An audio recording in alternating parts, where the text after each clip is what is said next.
बिस्मिल्लाहिर्रहमानिर्रहीम। Dear first year students, आज हम नए चैप्टर का आगाज़ करते हैं। ये चैप्टर हमारा लॉन्ग क्वेश्चन के पॉइंट ऑफ व्यू से इम्पोर्टेंट है और चैप्टर नंबर 5 के साथ इसका कॉम्बिनेशन है। तो चैप्टर है हमारा बायो एनर्जेटिक्स और आज हम इंट्रोडक्टरी पॉइंट ऑफ व्यू से देखेंगे बायो एनर्जेटिक्स, इसकी डेफिनेशन, मेटाबॉलिज्म क्या है, फोटोसिंथेसिस क्या होती है, फोटोसिंथेटिक रिएक्टेंट्स एंड प्रोडक्ट्स पर बात करेंगे और आखिर में हम देखेंगे वाटर एंड फोटोसिंथेसिस, वाटर का क्या अमल दखल है फोटोसिंथेसिस के रिएक्शन में। तो सबसे पहले बात करते हैं बायो एनर्जेटिक्स की डेफिनेशन पर। तो हम कहते हैं बायो का अगर लफ्जी मतलब देखा जाए तो हम इसे कहते हैं लाइफ और एनर्जेटिक का मतलब होता है एनर्जी रिलेशनशिप, यानी हम लिविंग ऑर्गेनिजम्स में जब क्वांटिटेटिव पॉइंट ऑफ व्यू से एनर्जी रिलेशनशिप को स्टडी करें, quantitative study of energy relationship को, इसके अंदर दो चीजें हैं। एक जिसको हम कहते हैं एनर्जी का ट्रांसफॉर्मेशन होना और इसी तरह से दूसरा एनर्जी जो है हम कहते हैं कि प्रोड्यूस करना और एक शक्ल से दूसरी शक्ल में इसको बदलना। ये इस एतबार से स्टडी किया जाता है थर्मोडायनेमिक लॉज के एतबार से। The study of quantitative study of the energy relationship in the living organisms and energy transformation following the law of thermodynamics, it is called bioenergetic. अगर हम देखें तो लिविंग ऑर्गेनिजम्स में जितने भी sum of all metabolic reactions, sum of all metabolic reactions is called metabolism। के living organisms में देखिए लाइफ का, जिंदगी का दारोमदार क्या है, उनकी बॉडी के अंदर लिविंग ऑर्गेनिजम्स के अंदर होने वाले जो मेटाबॉलिक रिएक्शंस हैं, और इसी तरह से हम कहते हैं सम ऑफ ऑल मेटाबॉलिक रिएक्शन जो जिंदा जानदार की बॉडी में होते हैं। अब वो कहते हैं ये ज्यादातर दो तरह के हैं, एक जिसको हम कहते हैं इट इज द कैटाबॉलिज्म और दूसरा हम इनको कहते हैं it is the anabolism. Catabolic reactions are those reactions जिसमें हम कहते हैं when the complex molecules break down into the simple molecules and energy is released। और इसके साथ हम देखते हैं with release of energy, ये एरो का साइन जो है वो शो करता है एनर्जी रिलीज हो रही है।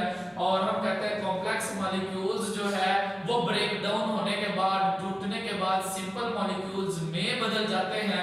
ये वाला रिएक्शन क्या लाएगा, कैटाबॉलिक रिएक्शन या कैटाबॉलिज्म। और जब हम देखें कि सिंपल मॉलिक्यूल्स कंबाइन हो और ये क्या बना दें, कॉम्प्लेक्स मॉलिक्यूल्स पैदा कर दें, लिहाजा इस तरह के रिएक्शंस में एनर्जी रिलीज नहीं होगी बल्कि एनर्जी कंज्यूम होती है। एनर्जी एरो के साइन से शो करते हैं इन दीस रिएक्शंस आर कंज्यूम, और सिंपल मॉलिक्यूल्स कॉम्प्लेक्स मॉलिक्यूल्स में बदल जाते हैं। इस तरह से हम कहते हैं ये हमारे पास एग्जांपल, ये हमारे पास डेफिनेशन हुई कैटाबॉलिज्म की और एनाबॉलिज्म की। इसी तरह से अगर हम इनकी एग्जांपल्स को देखें तो हमारे पास कैटाबॉलिक रिएक्शंस की जो एग्जांपल है इसको हम कहते हैं it is called respiration. Respiration के अंदर है, या इसी तरह से हम कहते हैं इसकी दूसरी एग्जांपल जो है वो डाइजेशन है हमारी बॉडी के अंदर के। हमारी बॉडी जो है वो खुराक के कॉम्प्लेक्स मॉलिक्यूल्स को तोड़कर सिंपल मॉलिक्यूल्स पैदा कर देती है। इसी तरह से अगर एनाबॉलिक रिएक्शंस की एग्जांपल देखी जाए तो इसको हम कहते हैं इट इज द फोटोसिंथेसिस। इसमें फोटोसिंथेसिस शामिल है, या इसी तरह से हम इसके अंदर जो है वो बात करते हैं प्रोटीन सिंथेसिस। प्रोटीन की तैयारी भी एनाबॉलिक रिएक्शंस है, छोटे छोटे अमीनो एसिड मिलकर बड़ी और कॉम्प्लेक्स प्रोटीन पैदा कर दे और उसमें एनर्जी खर्च होती है।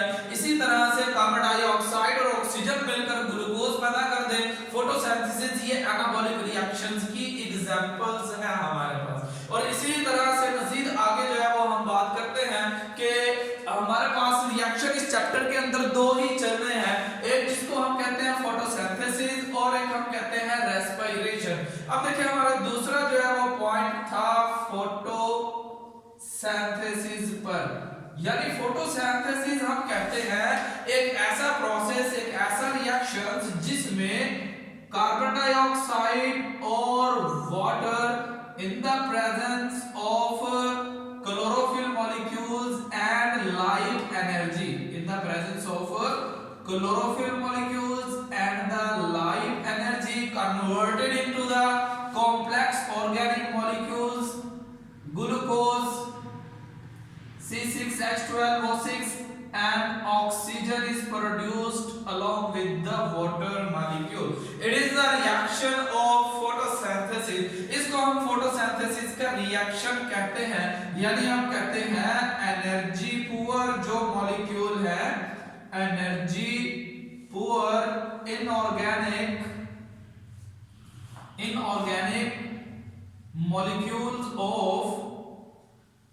molecules of carbon dioxide and water change into energy rich organic molecule, that is the glucose.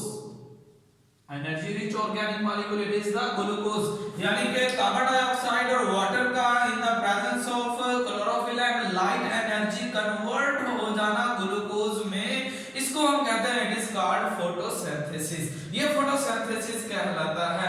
अगर हम देखें इस रिएक्शन के अंदर हमारे पास कार्बन डाइऑक्साइड है, ये कन्वर्ट हो जाती है इसमें ग्लूकोज के मॉलिक्यूल में, और इसी तरह से जो इस वाटर के मॉलिक्यूल में से हाइड्रोजन थे वो इस कार्बन डाइऑक्साइड के अंदर दाखिल हुए, तो ये हम ग्लूकोज का मॉलिक्यूल बन जाता है। ऑर्गेनिक कंपाउंड है, कार्बन भी मौजूद है, हाइड्रोजन भी मौजूद है, और इसी ही तरह से इस वाटर के मॉलिक्यूल्स के कुछ ऑक्सीजन के मॉलिक्यूल्स इस ग्लूकोज में आए और बाकी ऑक्सीजन गैस बनाकर रिलीज हो जाते हैं और वाटर भी साथ प्रोड्यूस होता है। तो इस तरह से हम कहते हैं ये फोटोसिंथेसिस का रिएक्शन है।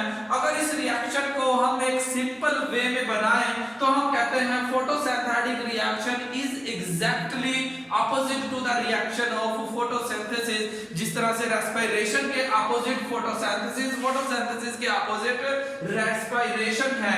अब देखिए इस एग्जांपल में हमारे पास सपोज किया कार्बन डाइऑक्साइड है और वाटर है, और इस तरह से कार्बन डाइऑक्साइड और वाटर मिलकर क्या बना देते हैं, C6H12O6 बनाते हैं और ऑक्सीजन इसमें प्रोड्यूस हुई।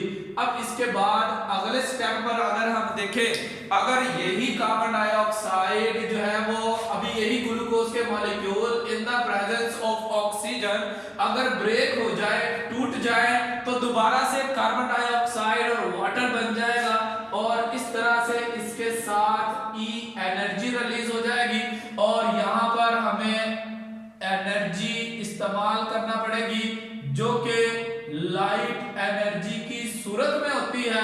लिहाजा ये ऊपर वाला arrow that is showing the conversion of carbon dioxide and water into the glucose molecule and oxygen, it is called photosynthesis, and the lower arrow shows the conversion of this glucose molecule or the breakdown of the molecule of glucose into the carbon dioxide, water and energy। और ये energy जब respiration में produce होती है तो वो ATP की सूरत में है। लिहाजा इस चैप्टर के अंदर हमने इन दो रिएक्शंस को तफसील से पढ़ना है जो एक दूसरे के ऑलमोस्ट जो है वो बल्कि ऑपोजिट है एग्जैक्टली। अब इसके बाद हम बात करते हैं फोटोसिंथेटिक रिएक्टेंट्स एंड प्रोडक्ट्स की। अब अगर हम इसी रिएक्शन को दोबारा लिखें जिसमें हमने बनाया है कि कार्बन डाइऑक्साइड है और इसी तरह से वाटर है, ये क्लोरोफिल के मॉलिक्यूल्स की मौजूदगी में जो कि क्लोरोप्लास्ट में मौजूद होते हैं यूकैरियोट्स के अंदर, और ये कन्वर्ट हो जाता है C6H12O6 और इसके साथ ऑक्सीजन भी प्रोड्यूस हुआ और वाटर भी प्रोड्यूस हो गया। अब हम देखते हैं कि इसमें ये जो रिएक्टेंट है हमारे पास, it is the carbon dioxide जो हवा में 0.03% आलूदगी के बढ़ने की वजह से अब साइंटिस्ट कहते हैं तकरीबन इसकी ये जो वैल्यू है हमारे एटमॉस्फेयर में वो 7% तक यानी 0.07% तक बढ़ चुकी है। अब देखिए प्लांट्स जो है वो क्या करते हैं, एब्जॉर्ब कर लेते हैं the first reactant of the photosynthetic reaction, it is the carbon dioxide from air by stomata, यानी प्लांट्स जो है वो स्टोमेटा के जरिए से कार्बन डाइऑक्साइड को एब्जॉर्ब करता है। और इसी तरह से फिर हम देखते हैं कि वाटर जो है सॉइल में जमीन में मौजूद है और प्लांट इस वाटर को एब्जॉर्ब करते हैं by the absorb by roots.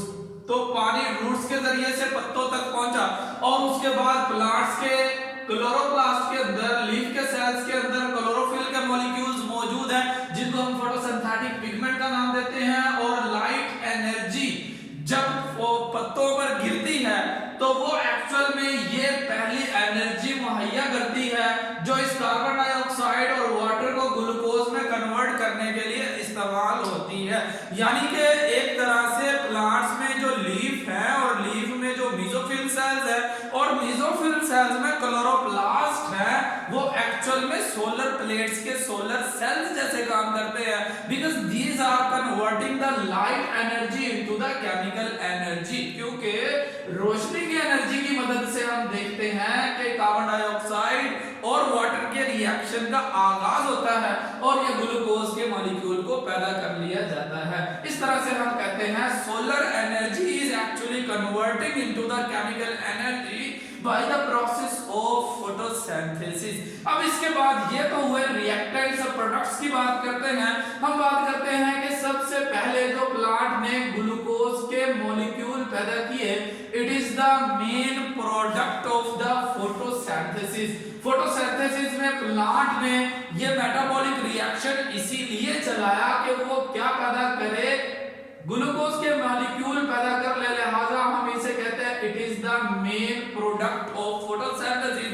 लेकिन इसके साथ साथ जो है वो कहता है कि देखा जाता है वाटर एंड ऑक्सीजन भी प्रोड्यूस हो रहे हैं, लिहाजा हम कहते हैं these are called by product of the photosynthetic reactions. ये बाई प्रोडक्ट कहलाते हैं जो ग्लूकोज के मॉलिक्यूल के साथ पैदा होने के साथ साथ ये भी पैदा हो जाते हैं और इस ऑक्सीजन के मॉलिक्यूल की जो फोटोसिंथेटिक रिएक्शन में पैदा होते हैं इसकी एवोल्यूशनरी पॉइंट ऑफ व्यू से और अर्थ की हिस्ट्री के पॉइंट ऑफ व्यू से बहुत इंपॉर्टेंस है। क्योंकि हमारी जमीन में एटमॉस्फेयर में जो ऑक्सीजन अक्यूमुलेट हुई है, इकट्ठी हुई है, वो फोटोसिंथेसिस करने वाले ऑर्गेनिज्म ने जो जमीन पर सबसे पहले कॉलोनाइज किया उन्होंने ही पैदा की और उसी से ही ओजोन पैदा हुई है। इस तरह से हमारी अर्थ का एनवायरनमेंट जो है वो चेंज हुआ, तब्दील हुआ, एनारोबिक से बगैर ऑक्सीजन वाली रेस्पिरेशन से ऑक्सीजन वाली रेस्पिरेशन की तरफ कन्वर्ट हुआ। तो इस तरह से हम देखते हैं कि फोटोसिंथेटिक रिएक्टेंट्स के अंदर कार्बन डाइऑक्साइड और वाटर आते हैं और इस तरह से मेन प्रोडक्ट जो प्रोडक्ट्स फोटोसिंथेसिस के हैं it is the glucose, oxygen and water, these are called the by products of photosynthesis. ये इजाफी तौर पर पैदा हो जाते हैं। इस तरह से इसके बाद आगे आ जाता है वाटर एंड फोटोसिंथेसिस। एक साइंटिस्ट है वैन नेल, इन्होंने ये एक्सप्लेन किया, ये बयान किया कि एक्चुअल में फोटोसिंथेसिस के रिएक्शन में जो ऑक्सीजन के मॉलिक्यूल रिलीज हुए, these oxygen molecules actually come from the water molecules। ये पानी के मॉलिक्यूल्स के टूटने से ऑक्सीजन जो है वो पैदा होती है। इस चीज को कंफर्म करने के लिए साइंटिस्ट वैन नेल ने एक हाइपोथेसिस तजवीज दिया और इन्होंने रेडियो एक्टिव आइसोटोप्स का सहारा लिया। इन्होंने ऑक्सीजन का एक हैवी आइसोटोप यूज किया जो कि एटॉमिक नंबर 18 वाला था। अब देखिए इन्होंने प्लांट के दो ग्रुप्स जो है वो बनाए। फर्स्ट ग्रुप ऑफ प्लांट के अंदर इन्होंने पानी के मॉलिक्यूल में ऑक्सीजन जो इन्वॉल्व किया, जो ऑक्सीजन शामिल किया, वो एक ऐसा आइसोटोप था जिसमें ऑक्सीजन जो है वो हैवी है, यानी 18 वाली ऑक्सीजन इस्तेमाल की। अब देखिए ये कार्बन डाइऑक्साइड और ये वाटर, और इस वाटर के अंदर ऑक्सीजन का जो आइसोटोप है ये 18 वाला इस्तेमाल किया, यानी 18 वाला एटॉमिक नंबर है। और इसी तरह से जब इस प्लांट ने फोटोसिंथेसिस की ग्रुप 1 के, तो ऐसी सूरत में नोट किया गया, देखा गया कि जो आगे यहाँ पर ग्लूकोज के मॉलिक्यूल पैदा हुए उनमें जो ऑक्सीजन शामिल हुआ उनमें 18 वाला आइसोटोप नहीं था। और इस एतबार से फिर जब यहाँ पर इसके रिएक्शंस में ऑक्सीजन मॉलिक्यूलर फॉर्म में पैदा हुई, जो हम यहाँ पर बताते हैं, इस ऑक्सीजन के अंदर नोट किया गया जो आइसोटोप था वो हैवी आइसोटोप नजर आया। इस तरह से ये बात कन्फर्म हो गई कि फोटोसिंथेसिस के रिएक्शन में पैदा होने वाली ऑक्सीजन एक्चुअल में वाटर के मॉलिक्यूल के टूटने से आती है। ऐसी सूरत में अब जरा गौर से देखें आप, जब पानी के मॉलिक्यूल में से ऑक्सीजन निकल जाती है और यह वाली हाइड्रोजन इस कार्बन डाइऑक्साइड में दाखिल होती है, 12 हाइड्रोजन के एटम दाखिल हुए, तो ऐसी सूरत में हम कहते हैं इस कार्बन डाइऑक्साइड के मॉलिक्यूल की रिडक्शन हो जाती है, यानी रिडक्शन के जरिए से ये कार्बन डाइऑक्साइड ग्लूकोज में तब्दील हुआ।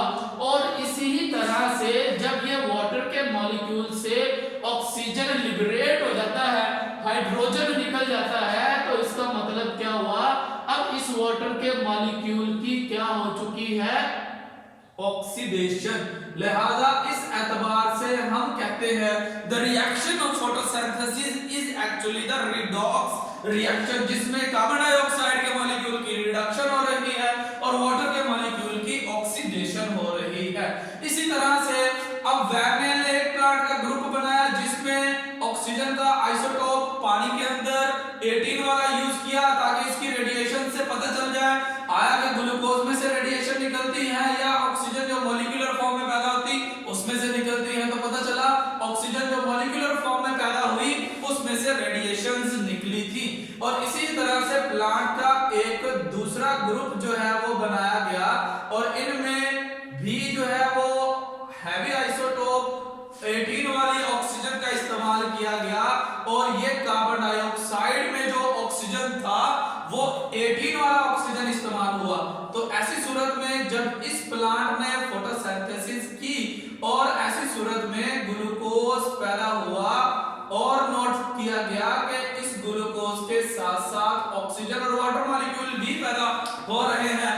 तो ऐसी सूरत में यहाँ पर जो ऑक्सीजन ग्लूकोज के मॉलिक्यूल में आया तो इसमें 18 वाले ऑक्सीजन की रेडिएशन ग्लूकोज से निकली, जबकि 18 वाले ऑक्सीजन की रेडिएशन ऑक्सीजन गैस में से निकली ग्रुप फर्स्ट में, और ग्रुप सेकंड में जो प्लांट्स थे उनमें से हैवी आइसोटोप ऑफ ऑक्सीजन जो 18 वाला था उसकी रेडिएशन निकली ग्लूकोज के मॉलिक्यूल में से, जो इस बात को इंश्योर करता है कि जो फोटोसिंथेसिस का रिएक्शन है इसके रिएक्शन में हम देखते हैं ऑक्सीजन वाटर मॉलिक्यूल के ब्रेकडाउन होने से पैदा होती है और पानी के मॉलिक्यूल ने तो हाइड्रोजन डोनेट करने का काम या रोल प्ले किया जो कार्बन डाइऑक्साइड की रिडक्शन करता है और इससे ग्लूकोज के मॉलिक्यूल पैदा हो जाते हैं।